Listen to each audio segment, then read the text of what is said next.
In 1992, you co-authored a book called Jobs in Art and Media Management. So much has changed since the 90s in what we're doing, especially in the last 10 years. There's been such a vast change of the entire scope of marketing and media. How has the environment, from your perspective, the landscape changed as you look at 2022? Well, it's a couple of questions there. One, how has it changed since 1992? The book was originally published in 85, and then there Wow. were two more publications, two more editions of it. So the last one was in 92.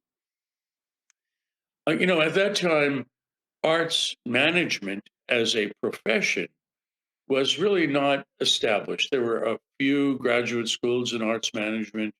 There Hmm. were very few schools of nonprofit, graduate schools of nonprofit management.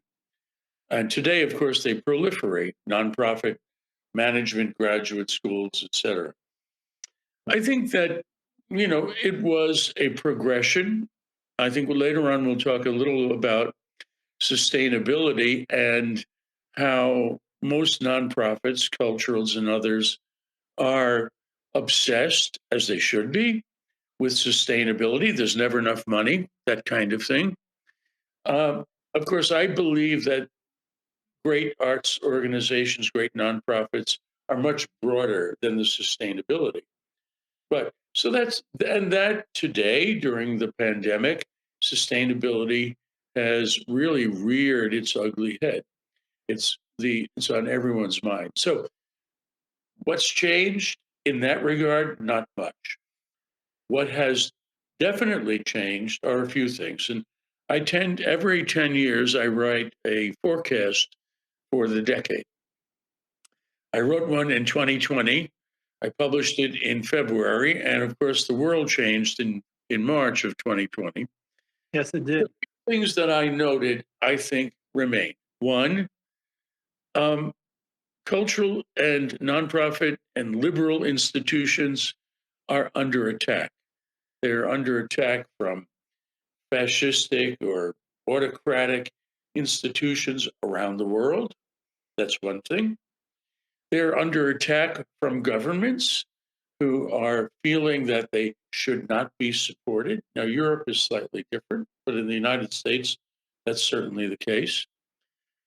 I would say that what has changed is that the recognition for a nonprofit leader has changed.